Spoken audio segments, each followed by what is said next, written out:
The Sunshine State Massacre. Before we descend into the humid, blood-stained streets of South Florida, do yourself a favor, hit that subscribe button and turn on notifications. In this world, the truth doesn't just hurt, it kills. If you want to stay ahead of the monsters, you're going to want to be here when the next file drops. Now lock your doors. We're going in. Welcome to the side of Florida the travel brochures conveniently forget to mention. Beyond the neon lights of South Beach and the manicured lawns of Sarasota, there is a darkness that thrives in the heat. On a Tuesday morning that felt like any other, the stillness of a quiet Sarasota neighborhood was shattered by a sound that no one ever wants to hear: the rhythmic, mechanical thud of a battering ram hitting a front door. When the hinges finally gave way, the first thing that hit the officers wasn't the sight of the bodies, it was the smell. It was the scent of copper and iron, thick and cloying in the stagnant air. Inside, the scene was a chaotic tapestry of violence. For bodies, 4 lives extinguished in a display of precision that suggested this wasn't a crime of passion, it was a professional hit. The Sarasota quadruple homicide didn't just make the evening news, it paralyzed the community. Neighbors watched from behind taped-off perimeters, their faces pale reflections of the flashing blue and red lights. How does a family of 4 vanish in a suburban cul-de-sac without a single witness? No shell casings were left behind. No forced entry until the police arrived.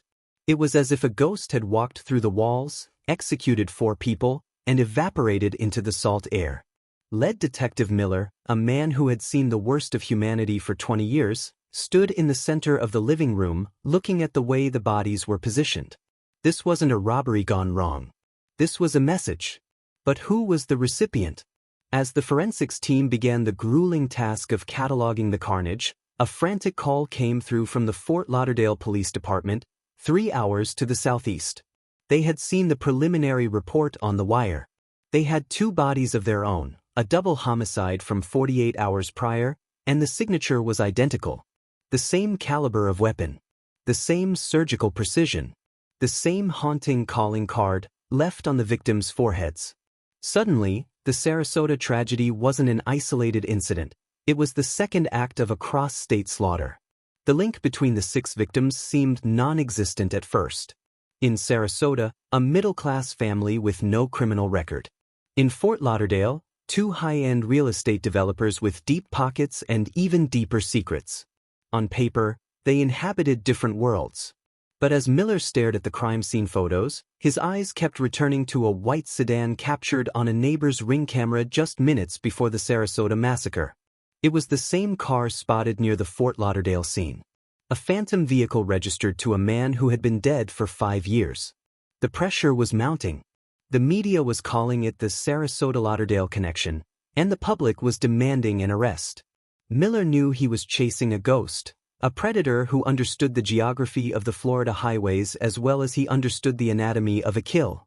The investigators began a deep dive into the digital lives of the victims, looking for the thread that tied a suburban father to a pair of wealthy moguls.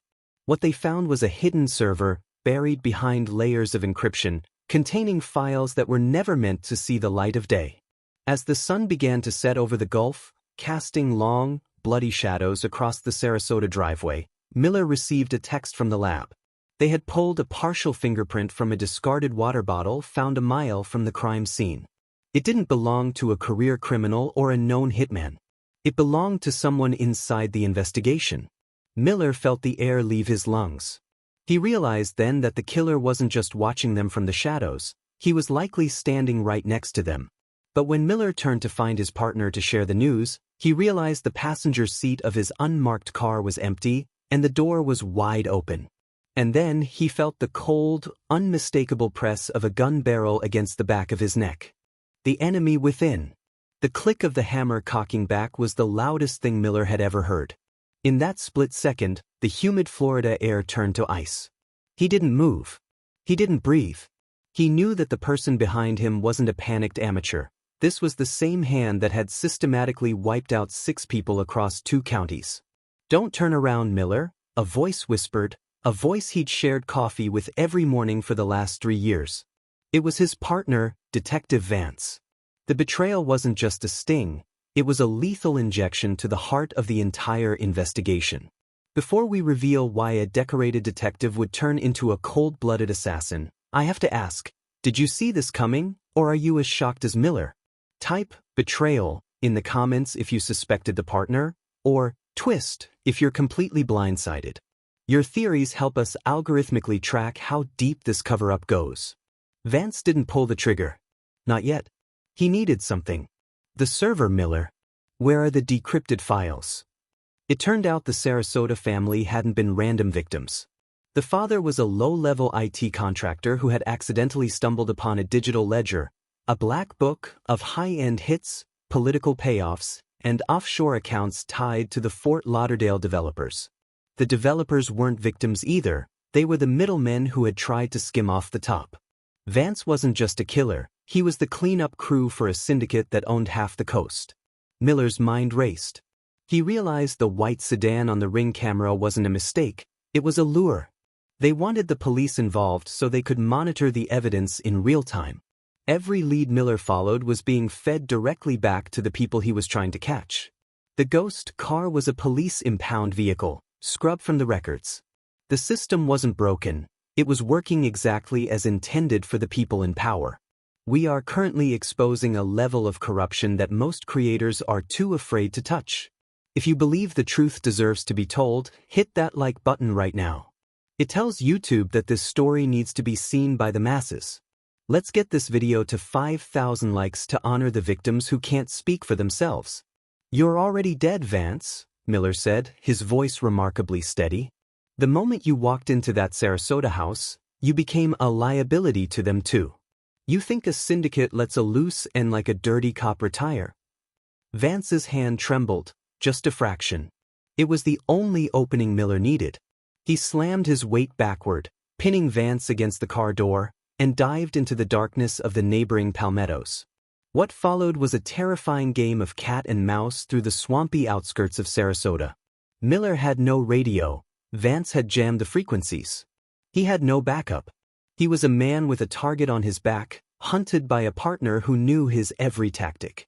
As he scrambled through the thick brush, Miller realized he wasn't just running for his life, he was running to protect the only copy of the decrypted files, stored on a thumb drive hidden in his boot. The files revealed a terrifying truth: the killings weren't over. There was a seventh name on the list. A name that made Miller stop in his tracks despite the footsteps crashing through the woods behind him. The next target wasn't a politician or a criminal. It was the governor's daughter, scheduled to appear at a public rally in less than 4 hours. The clock is ticking and the stakes just hit the stratosphere. We are seconds away from the final where everything explodes. If you aren't subscribed yet, you are going to miss the most insane ending in the history of this channel. Smash that subscribe button. Don't be the one who hears about the ending from a friend. Miller reached a clearing, the moonlight illuminating the swamp gas rising from the water. He could see the highway in the distance, but between him and safety stood Vance, illuminated by the high beams of an approaching black SUV. It wasn't the police. It was the Black Book executors, arriving to finish what Vance started. Vance looked at the SUV, then back into the woods where Miller was hiding. He realized Miller was right, he was a dead man walking. In a moment of desperate clarity, Vance turned his weapon toward the SUV and began. The silence of the Sunshine State. The rifle shot didn't crack, it hissed. A suppressed round shattered the rear window of the car just as Miller dove into the back seat. The ghost, behind the wheel, slammed the accelerator, tires screaming against the asphalt as they tore away from the kill zone. Miller looked up, blood trickling from a glass cut on his forehead, and stared at the driver. It was Anthony Moretti, the real estate developer from Fort Lauderdale who was supposed to be the fifth victim of the massacre.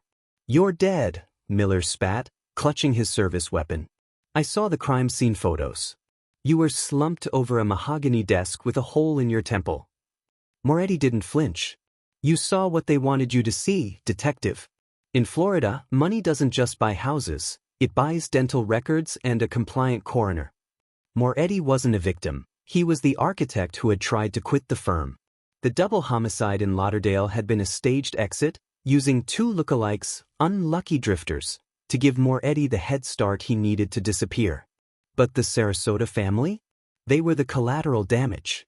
They had seen Moretti during his resurrection, and in this world, witnesses don't get second chances. Wait, did you catch that?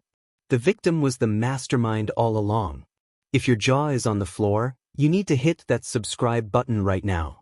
We cover cases this twisted every single week, and you don't want to be the last to know the truth. Join the inner circle before this video gets taken down. The car sped toward the rally where the governor's daughter was set to speak. Miller realized the Black Book wasn't just a list of hits, it was a map of a shadow government. The syndicate wasn't just killing people, they were pruning the garden to ensure the next election went their way. Vance, Miller's partner, had been caught in the middle, a small-time dirty cop who realized too late he was playing a game with no winners. As they neared the city center, the air grew thick with the sound of sirens. Miller looked at the thumb drive. He had enough evidence to topple the state's power structure, but he also had a man next to him who was technically a ghost and a murderer by proxy. If I give this to the feds, you go down too, Moretti, Miller said. Moretti smiled, a cold, empty expression. Detective, look out the window. Who do you think owns the feds? Real talk. If you were Miller, would you hand over the drive and risk everything, or take the money and disappear like Moretti? Type justice if you'd fight, or survive if you'd run. I'm reading every single comment on this one. Let's see where your loyalties lie. They arrived at the rally just as the governor took the stage. The tension was a physical weight. Miller scanned the rooftops, his eyes landing on a glint of steel near the cooling towers of the adjacent building. The hit wasn't coming from the ground. He didn't have time for a radio call that would be intercepted. He didn't have time for backup. Miller bolted from the car, sprinting through the crowd, shoving past confused supporters. He reached the stairwell of the tower, his lungs burning. He burst onto the roof just as the assassin was adjusting the windage on a long-range bolt-action rifle. Miller didn't shout a warning. He didn't follow protocol. He fired. The assassin fell, but as Miller approached the body to unmask the killer, he stopped dead. It wasn't a syndicate hitman. It was a kid, barely 20 years old, wearing a tactical vest with the seal of the state police. This wasn't a criminal enterprise, it was a sanctioned operation. Miller looked down at the rally, seeing the governor's daughter smiling and waving, unaware that her protection had just been neutralized by a rogue detective. The truth is uglier than fiction. We're about to reveal the final chilling piece of evidence found in that tower. If we hit 5,000 likes on this video, I will release the redacted files, deep dive next week. Smash that like button to unlock the dark side of the Sunshine State. Miller grabbed the assassin's phone.